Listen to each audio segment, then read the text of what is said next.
A Tear Red, Chapter 2. Stalker.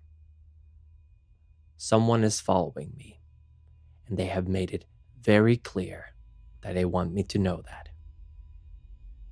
In the week since the last recording, I have tried to keep a low profile. Stay out of sight, stay sober, stay relatively clean. Most of these aren't very hard to accomplish when you have exactly no money to your name. Most days I am struggling to even have enough to eat, but I get by. I have been moving between homeless shelters, never staying more than one night at a place, but I am pretty sure that I am not a wanted man. This might sound ridiculous considering how I ended up in this situation, but there are regular visits by the police to the shelters that I frequent, and so far I have remained completely untouched by the long arm of the law. I assume they do these visits to keep tabs on vagrants and illegals, a group that I have found myself far more sympathetic with since I lost everything I own in a sudden fiery explosion. Now, I'm far from the only one using these shelters that doesn't want to have to sit down for a chat with your friendly neighborhood officer. So when I got the bright idea to hide in one of the few bathrooms in the shelter, I found that they had all already been occupied by people far faster and far more experienced than myself. And with little else to do, I returned to my seat at one of the foldable plastic tables and braced for the look of recognition in their eyes. Hell, part of me even welcomed the prospect. Put an end to it all, throw me in jail. And while you're at it, why don't you tell me what I'm guilty of?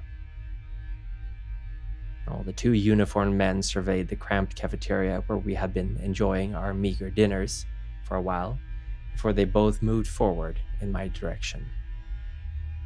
I couldn't move, nor did I want to. Just take me, I thought, my hands balled into fists on the table in front of me. Just drag me away, and maybe I will finally wake up from this nightmare. But they had no interest in me. Instead, they lifted up a guy a few tables back whose face was down in his gruel.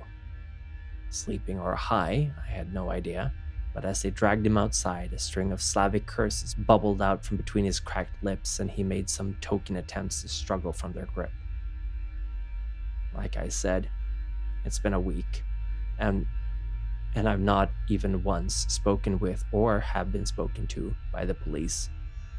It's like whatever crimes I'm accused of having committed got stuck somewhere, unprocessed.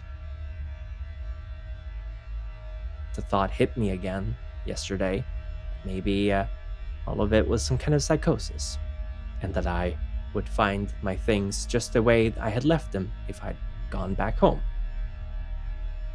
Well, turns out that I hadn't imagined things. It took a while to make it back to my old address. I walked, thinking that would make it easier to avoid getting spotted and potentially caught, just in case the police had finally figured out who I was. Plus, with next to nothing to spare, I found it hard to justify paying for a ticket.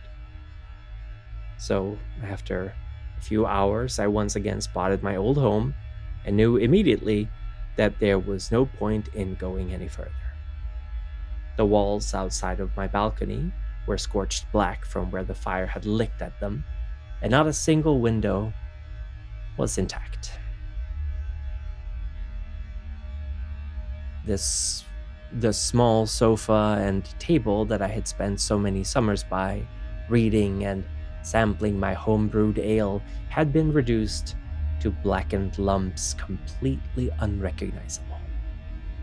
Even from where I was standing, it was clear that things wouldn't be any better inside.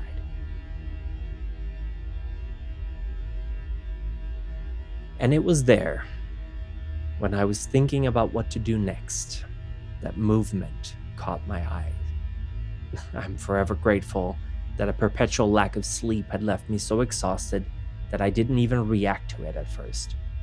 Instead, I remained where I was, observing the slow, deliberate movements of a long limbed something shifting from shadows to shadow, vanishing into the pools of darkness forming between streetlights and trees. And for a few seconds, I thought it might have been an animal, but short of a stray dog, I didn't know any that would get this close to where I lived, nor be approaching a human in this manner. It stopped after a while, a good 30 or so feet away from me, but I knew that it was still there. I've never believed in anything like a sixth sense, but as I was standing there, face tilted towards my old apartment, but my eyes locked on the circular shadow so close to me where that thing was hiding, I felt for the first time something that I imagine every single small, helpless animal has felt in their lives. I felt hunted. I stood where I was, frozen to the ground, unable to comprehend what I had seen, and likewise unable to think of any way to get out of the situation. My body trembled slightly at the rush of adrenaline coursing through my veins, but despite my racing heart, I was unable to take a single step in any direction. Eventually, I felt that there was nothing for me to do but either run or staying where I was and facing whatever it was that was hunting me. And I knew, instinctively, that I would not survive that.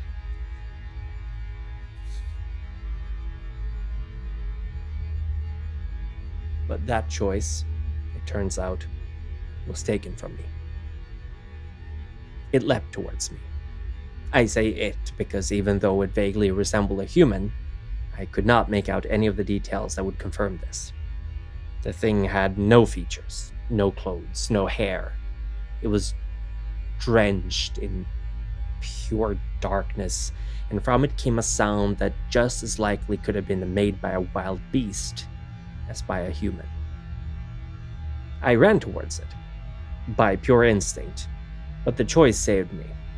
Had I gone the other way, the creature would have caught me instantly, but instead I confused it for just long enough that I could create a distance between us before it figured out what I had done and turned around to chase me.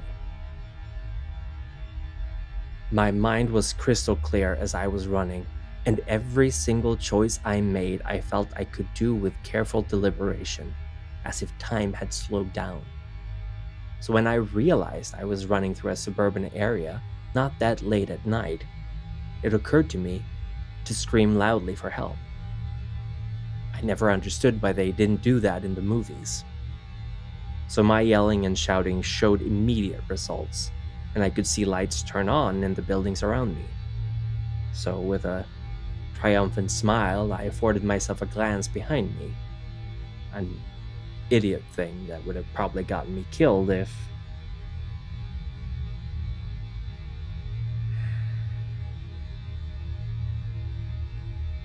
The thing that had been hunting me was gone. I was alone.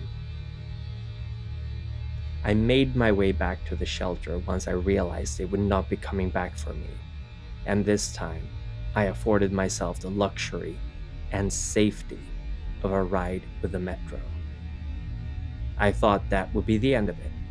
I slept a few hours, my body exhausted from the chase, and when I woke up, I had all but convinced myself I had been imagining things.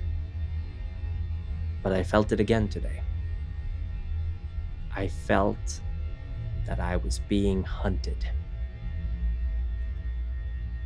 I am making this recording from inside the bathroom of a gas station, partly because it's been a week since my last one, but also because I am hiding in here until they either kick or drag me out screaming.